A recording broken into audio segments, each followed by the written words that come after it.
إن الدين عند الله الإسلام.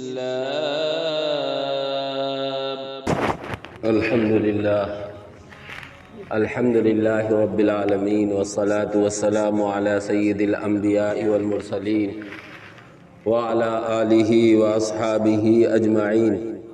أما بعد، فأعوذ بالله من الشيطان الرجيم. بسم الله الرحمن الرحيم. قال الله تبارك وتعالى: لئن شكرتم لأزيدنكم ولئن كفرتم إن عذابي لشديد. صدق اللہ العلی العظیم. محترم بزرگوں، بھائیوں، اللہ جل جلالہ عم نوالہ کا بہت ہی فضل و کرم ہوا کہ اللہ تبارک و تعالی نے ہم سب کو رمضان کا پورا برکت والا مہینہ عطا کیا. اور عجیب اتفاق کہ جمعے کے دن سے رمضان کا سلسلہ شروع ہوا اور انشاءاللہ آج جمعے ہی پر رمضان کا یہ برکت والا مہینہ مکمل ہو جائے گا. اس لحاظ سے اس مہینے میں ہمیں 5 جمعے مل گئے. جمعہ حدیث پاک میں ہے کہ ہفتے کی عید ہے. کسی مہینے کا جمعہ ہو، مہینے کا کوئی سا جمعہ ہو، سب کی فضیلت ہے. اور باقی دنوں پر اللہ رب العزت والجلال نے جمعے کے دن کو فوقیت اور فضیلت عطا فرمائی.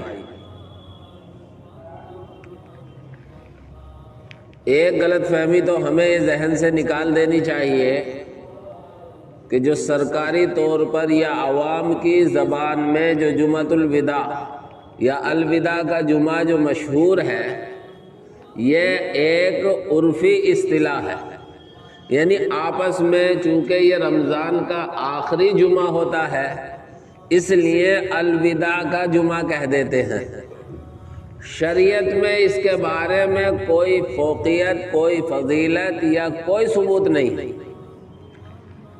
لیکن ہم جس ملک میں رہتے ہیں یہ جمہوری ملک ہے، اور ابھی تک جمہوریت کم از کم کاغذوں میں باقی ہے.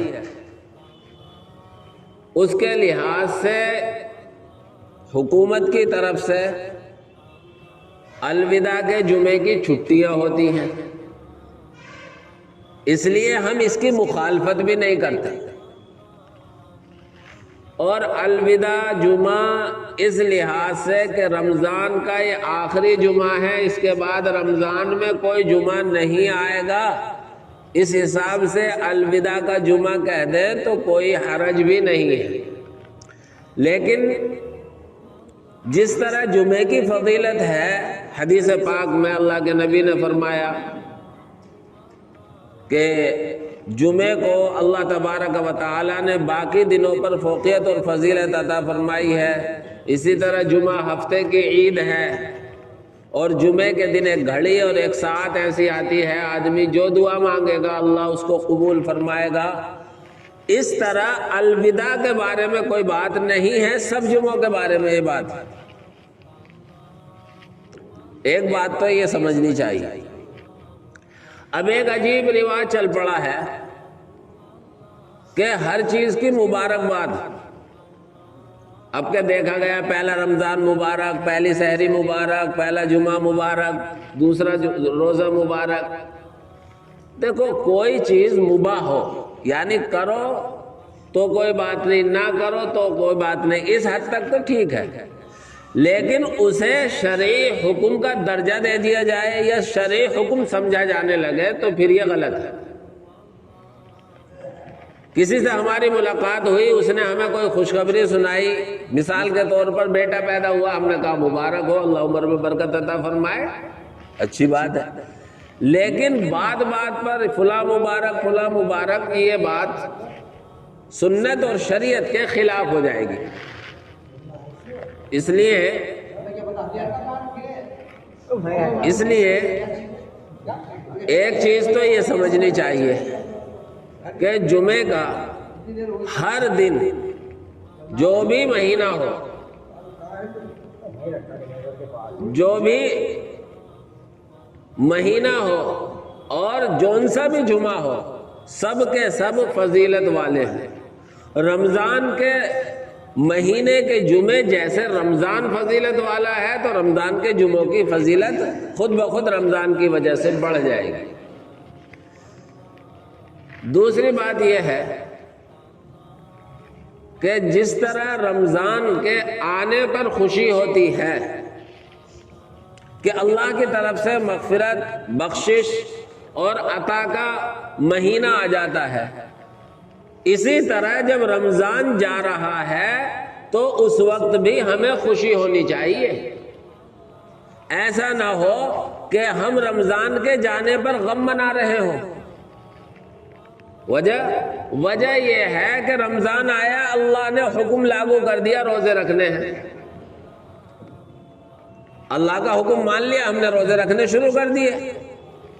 جب رمضان کا مہینہ پورا ہوا، شوال کا چاند نظر آیا، اللہ کی طرف سے حکم آ گیا اب فری ہو جاؤ، کھاؤ پیو، جو پابندیاں تھیں وہ ہٹا دی گئی۔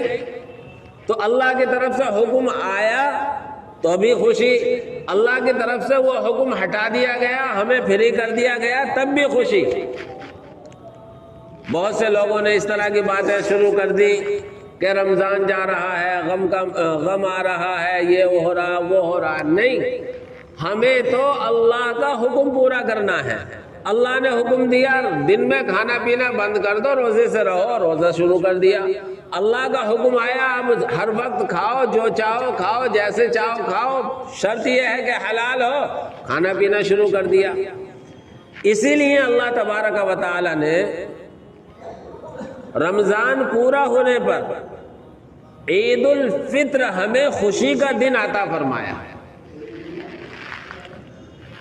اب ہمیں عید الفطر میں کیا کرنا ہے، اس کے چند کام ہیں جو ہمیں سمجھ لینے چاہیے۔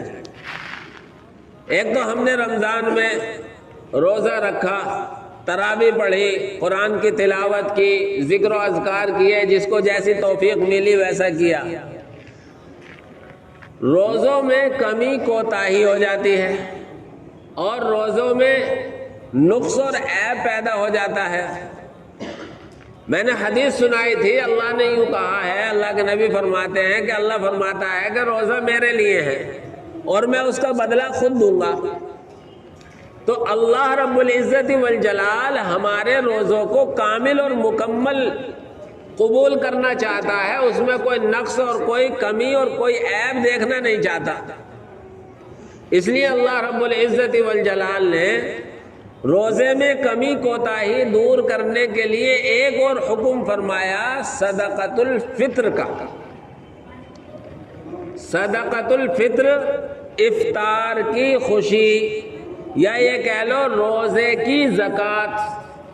آدمی کتنی ہی کوشش کر لے اور کوشش کرتا ہے کہ روزے کی حالت میں وہ بری باتوں سے بچتا ہے، غلط نہیں بولتا، زبان غلط نہیں چلتی، نگاہ غلط نہیں چلتی، لیکن بہرحال ہے انسان سے غلطی اور خطائیں ہوتی ہیں۔ مشہور مقولہ ہے الانسان مرکب الخطأ والنسیان، کہ انسان خطا اور غلطی کی سواری ہے، اس میں خطا اور غلطی سوار ہو جاتی ہے۔ تو روزے میں بھی غلطی اور نقصان ہو سکتا ہے، اس لیے اللہ نے صدقۃ الفطر واجب فرمایا۔ جس طرح سن 2 ہجری میں زکوٰۃ فرض ہوئی، روزے فرض ہوئے، اسی طرح اسی وقت میں صدقۃ الفطر بھی واجب ہوا۔ اور اللہ کے نبی صلی اللہ علیہ وسلم نے اعلان کروایا کہ صدقۃ الفطر ادا کرو، اپنی طرف سے، اپنے بچوں کی طرف سے، اپنے غلاموں کی طرف سے۔ کھجور 1 سا، کشمش 1 سا، جو 1 سا، اور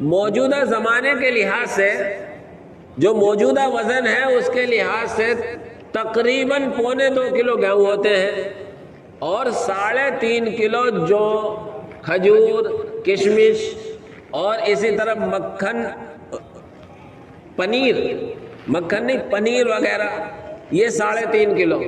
حضور اکرم صلی اللہ علیہ وسلم کے زمانے میں مکے اور مدینے میں گیہوں پیدا نہیں ہوتا تھا، یمن وغیرہ سے آتا تھا، اور گیہوں مہنگا ہوتا تھا، اس لیے گیہوں کو رکھا نصف سا، یعنی تقریباً 2.25 کلو، اور کھجور، کشمش، اسی طرح جو وغیرہ اس کو رکھا ڈبل، یہ سستا تھا۔ لیکن آج کی صورتحال یہ ہے کہ کھجور، کشمش، یہ ساری چیزیں مہنگی ہو گئی ہیں، اور جو سستا ہو گیا، گیہوں سستا ہو گیا ہے، اور خصوصاً ہمارے یہاں تو صدقۃ الفطر ایک حکم ہے، اور یہ حکم ہر اس شخص پر ہوگا جو صاحب نصاب ہو۔ صاحب نصاب ہونے کا مطلب یہ ہوگا کہ جو 52.5 تولے چاندی یا 7.5 تولے سونے کا مالک ہو، یا اتنی اور مالیت ہو۔ زکوٰۃ تو خاص مالوں پر واجب ہوتی ہے، لیکن صدقۃ الفطر ہر کسی بھی طرح کا نصاب پہنچ جائے تو صدقۃ الفطر واجب ہوگا اس کی طرف سے، اس کے نابالغ بچوں کی طرف سے، جو صبح صادق کے طلوع ہونے سے پہلے بھی بچہ پیدا ہو گیا۔ کب ادا کرنا ہے؟ رمضان میں کبھی بھی ادا کر سکتے ہیں، آخری وقت عیدگاہ جانے سے پہلے صدقۃ الفطر ادا کرنا ہے۔ کیسے ادا کرنا ہے؟ اللہ نے انسانوں میں مختلف حیثیت کے لوگ رکھے ہیں، کوئی لاکھ پتی ہوتا ہے، کوئی کروڑ پتی ہوتا ہے، کوئی ارب پتی ہوتا ہے، کوئی کھرب پتی ہوتا ہے۔ اسی لحاظ سے صدقۃ الفطر بھی ادا کرنا چاہیے۔ اللہ نے معمولی درجے کا مالدار بنایا، گیہوں سے صدقۃ الفطر ادا کر دے، اور اللہ نے آسانی دی ہے، کھجور سے صدقۃ الفطر ادا کر دے، اور اللہ نے فراوانی دی ہے تو کشمش کے ذریعے سے صدقۃ الفطر ادا کر دے۔ حیثیت کے مطابق ادا کرنا چاہیے، لیکن کوئی خرب پتی ہے اور گیہوں سے صدقۃ الفطر ادا کر رہا ہے تب بھی ادا ہو جائے گا۔ تو اللہ رب العزت والجلال نے روزوں کی کمی کوتاہی کو ختم کرنے کے لیے اور روزے کو کامل اور مکمل کرنے کے لیے صدقۃ الفطر واجب فرمایا۔ لیکن یہاں یہ بات یاد رکھیں، کوئی سوچے کہ میں نے تو پورے رمضان کے روزے رکھے نہیں لہذا مجھ پر صدقۃ الفطر واجب نہیں ہے، تو ایسا نہیں ہے۔ اللہ رب العزت والجلال کا روزے رکھنا ایک حکم ہے، اور صدقۃ الفطر دوسرا حکم ہے۔ اور دوسری ایک وجہ یہ بھی ہے کہ اللہ نے عید کے دن سب کو برابر کر دیا۔ تو نے روزے رکھے ہیں تب بھی، تو نے روزے نہیں رکھے تب بھی صدقۃ الفطر ادا کر، تاکہ تیرا راز فاش نہ ہو کسی کے سامنے۔ اسی طرح اللہ رب العزت والجلال نے صدقۃ الفطر واجب کر کے مالداروں کو تو ذمہ داری دے دی غریبوں کو پہنچائیں، اور عید کی خوشی میں غریب اور مالدار دونوں شریک ہو جائیں۔ اس لیے بہت سے علماء نے تو یہ لکھا ہے کہ صدقۃ الفطر پہلے ادا کر دینا بہتر ہے، تاکہ غریب بھی اپنی ضرورت کی چیزیں خرید لے عید آنے سے پہلے۔ حدیث پاک میں جن چیزوں کا ذکر آیا ہے ان چیزوں کا تو اسی طرح صدقۃ الفطر ادا کرنا ہے، لیکن کوئی ادا کرنا چاہتا ہے صدقۃ الفطر چاول کے ذریعے، تو اب ہم گیہوں کا ریٹ لگائیں گے یا کھجور کا لگائیں گے یا جو کا لگائیں گے یا کشمش کا لگائیں گے یا پنیر کا لگائیں گے؟ چاول 2.25 کلو نہیں دیں گے، بلکہ جو چیزیں حدیث میں آئی ہیں ان کا ریٹ لگا کر ان روپیوں میں جتنے چاول آئیں گے وہ دے سکتے ہیں، یا کسی اور چیز کے ذریعے سے صدقۃ الفطر ادا کرنا چاہے تو کر سکتا ہے، لیکن ریٹ انہی کا لگے گا جن کا حدیث میں ذکر آیا ہے۔ اسی طرح عید کے دن بہت سے مسنون کام ہیں، سنت کام ہیں، ان سنتوں میں سے ایک سنت یہ ہے کہ عید کے دن غسل کرے۔ اللہ رب العزت والجلال نے آسانی دی ہے، نئے کپڑے ہیں، اپنے کپڑوں میں سب سے بہتر جو کپڑے ہوں ان کو پہنے، نئے ہو بڑی اچھی بات ہے، نئے نہ ہو پرانوں میں جو اچھے ہوں ان کو پہنے، صدقۃ الفطر ادا کرے، مسواک کرے، خوشبو لگائے، اور کوئی میٹھی چیز کھا کر جائے، عیدگاہ جانے سے پہلے کوئی میٹھی چیز کھا لے۔ حدیث میں کھجور کا بھی ذکر آیا ہے، 3 کھجور کھائے، 5 کھجور کھائے، 7 کھجور کھائے۔ اور جب عیدگاہ جا رہے ہو تو عیدگاہ جاتے ہوئے تکبیر پڑھتے ہوئے جائیں، اللہ اکبر اللہ اکبر لا الہ الا اللہ اللہ اکبر وللہ الحمد۔ فرق یہ ہوگا کہ یہ تکبیر عید الفطر میں آہستہ آواز سے پڑھتے ہوئے جائیں گے اور عید الاضحیٰ میں بلند آواز سے پڑھتے ہوئے جائیں گے۔ ایک سنت یہ بھی ہے کہ ایک راستے سے جائے اور دوسرے راستے سے واپس آئے۔ ایک سنت یہ بھی ہے کہ بستی کے باہر عیدگاہ میں عید الفطر کی نماز ادا کرے اگر کوئی عذر نہ ہو۔ جیسے ابھی 2 سال سے 1 سال پہلے کرونا کا زمانہ چل رہا تھا، اس وقت میں عیدگاہ میں عید الفطر کی نماز ادا کرنا مشکل ہو گیا تھا، تو وہ مجبوریاں الگ ہیں، لیکن اصل یہی ہے کہ عید الفطر کی نماز بستی سے باہر نکل کر عیدگاہ میں ادا کی جائے۔ اسی لیے عیدگاہ کو بستی سے باہر بنایا جاتا ہے اور اس کو کھلا رکھا جاتا ہے۔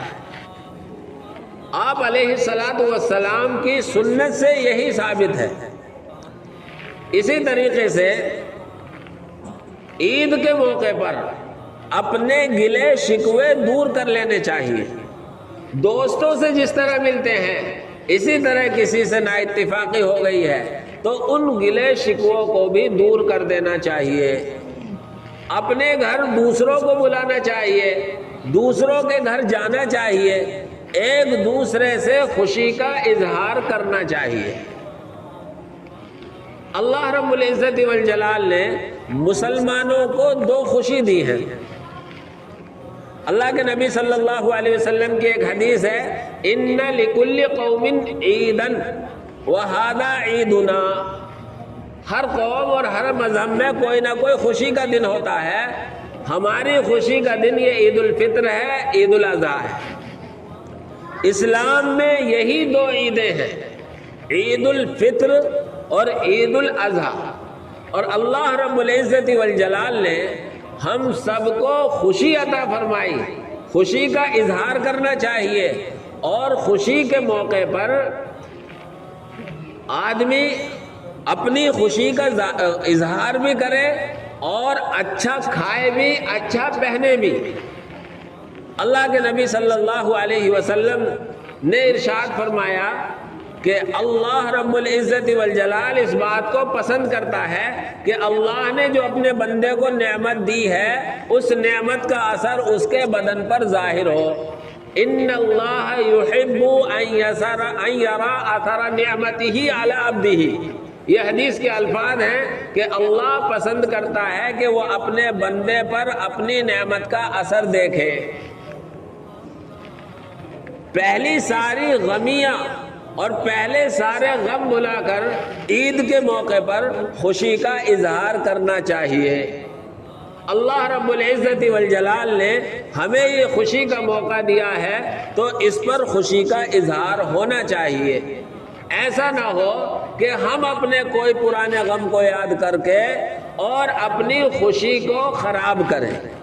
یہی وجہ ہے کہ اللہ نے 5 خوشی کے دنوں میں روزہ رکھنے کو حرام قرار دیا۔ ابھی تک یہ حکم تھا جب تک عید کا چاند نظر نہ آئے روزہ رکھو، لیکن عید کا چاند نظر آ گیا تو اب اللہ کا یہ حکم ہو گیا کہ اب روزہ رکھنا حرام ہے۔ ان میں پہلا دن عید الفطر کا ہے، جو انشاءاللہ آج چاند نظر آ گیا تو کل ہوگا، اور 4 دن بقر عید کے موقع پر ہیں، 10ویں ذی الحجہ، 11ویں ذی الحجہ، 12ویں ذی الحجہ اور 13ویں ذی الحجہ، یہ 5 دن ہوتے ہیں۔ ان 5 دنوں میں کوئی روزہ رکھنا بھی چاہے تو شریعت اس کے لیے روزہ رکھنے کو حرام قرار دیتی ہے، کیونکہ اللہ نے ان دنوں کو کھانے پینے اور خوشی منانے کے لیے مقرر فرمایا ہے۔ اللہ کے نبی صلی اللہ علیہ وسلم نے فرمایا کہ ان دنوں میں روزہ نہیں رکھا جائے گا، کیونکہ یہ کھانے پینے اور کھیلنے کودنے اور خوشی منانے کے دن ہیں۔ لیکن یاد رکھیں، اللہ رب العزت والجلال نے ہم سب کو خوشی منانے میں بے راہ نہیں کیا، بے لگام نہیں کیا۔ خوشی کا اظہار بھی اللہ رب العزت والجلال نے اپنے سامنے دوگانہ نماز ادا کر کے، سجدہ کر کے، شکریہ کے تو ادا کیا۔ اسی لیے علماء نے لکھا ہے کہ یہ عید در حقیقت شکرانہ ہے۔ اللہ رب العزت والجلال نے پورے مہینے کے روزہ رکھنے کی توفیق دی، تراویح پڑھنے کی توفیق دی، اور بہت سارے کار خیر کے میں حصہ لینے کی توفیق دی۔ مسلمان اس مہینے میں جتنا اللہ کے راہ میں خرچ کرتا ہے کسی مہینے میں خرچ نہیں کرتا۔ مسلمان عموماً اپنے مالوں کا حساب لگا کر زکوٰۃ اس مہینے میں ادا کرتا ہے۔ مسلمان اپنی ذات پر، اپنے گھر والوں پر جتنا اس مہینے میں خرچ کرتا ہے، میں سمجھتا ہوں کسی مہینے میں خرچ نہیں کرتا۔ اور اللہ کی طرف سے حدیث میں بھی یہ ہے، یزاد فیہ رزق المومن، رمضان کے مہینے میں ایمان والے کی روزی بڑھا دی جاتی ہے، اور یہ میں اور آپ اپنی آنکھوں سے مشاہدہ کرتے ہیں، کوئی سمجھانے کی بات نہیں ہے۔ بعض دفعہ گھروں میں ہفتوں پھل نہیں آ پاتے، لیکن رمضان کا کوئی دن ایسا گزرتا ہوگا جس میں چند پھل نہ ہوتے ہوں، مختلف قسم کے کھانے اور مختلف قسم کی چیزیں نہ بنتی ہوں۔ تو اللہ رب العزت والجلال نے ہمیں رمضان کا برکت والا مہینہ عطا کیا، اس میں ہم نے روزے رکھے، اور روزے رکھنے کے بعد اللہ رب العزت والجلال نے جب پابندی ہٹائی تو شکرانے کے طور پر دوگانہ نماز عید الفطر واجب کی۔ اسی لیے قرآن کریم میں اللہ رب العزت والجلال فرماتا ہے، لَإِن شَكَرْتُمْ لَأَزِيدَنَّكُمْ، اگر تم شکر ادا کرو گے تو تمہاری نعمتوں میں اضافہ ہو جائے گا، وَلَئِن كَفَرْتُمْ، اور اگر تم نے ناشکری کی، إِنَّ عَذَابِي لَشَدِيدٌ، تو بے شک میرا عذاب بڑا سخت ہے، میری پکڑ بڑی سخت ہے۔ اس لیے میرے بھائیو، اللہ رب العزت والجلال جب جو حکم دے، ایمان والا بندہ اس حکم کو پورا کرتا ہے۔ اللہ نے کھانے پینے اور بیوی سے ملاقات کے لیے پابندی لگا دی، اب روزے رکھو، دن میں صبح صادق سے لے کر غروب آفتاب تک کچھ نہیں کر سکتے، کھا نہیں سکتے، پی نہیں سکتے، اور اب اللہ نے 24 گھنٹے کے لیے جب چاہو کھاؤ فری کر دیا، تو اب ہمیں اس پر شکرانہ ادا کرنا ہے۔ اس طریقے سے ہم اللہ کا شکر ادا کریں گے، اللہ کا حکم بھی پورا کریں گے، اور اللہ نے ہمیں جو یہ خوشی کے 2 دن دیے ہیں، دوسری قوموں میں ایسے دن نہیں ہیں، بلکہ کچھ لوگ تو اپنے تہواروں میں اپنی شکلیں بگاڑ لیتے ہیں، اپنے چہرے بگاڑ لیتے ہیں، اپنے کپڑے خراب کر لیتے ہیں۔ اللہ رب العزت والجلال کا ہم پر بڑا فضل ہے کہ اللہ نے ہمیں ایسے تہوار عطا کیے ہیں کہ ایک دوسرے سے گلے لگنے کو، ایک دوسرے سے ملنے کو طبیعت چاہتی ہے، جبکہ غیروں کے تہواروں میں ایک دوسرے کو دیکھ کر دور بھاگتا ہے، پلید ہو جاتا ہے آدمی، گندا ہو جاتا ہے۔ اس لیے اس پر اللہ کا شکر ادا کرنا چاہیے۔ اللہ نے ہمیں اسلام کی نعمت عطا فرمائی، اور اللہ نے ہمیں وہ احکام عطا فرمائے جن میں سلیقہ ہے، جن میں ادب ہے، جن میں کشش ہے۔ اللہ رب العزت والجلال سے دعا ہے کہ اللہ رب العزت والجلال ہم سب کو بار بار رمضان کا برکت والا مہینہ بھی عطا فرمائے، اور اللہ تعالی ہم سب کو بار بار اپنی یہ عیدیں بھی عطا فرمائے۔ آمین وآخر دعوانا ان الحمدللہ رب العالمین۔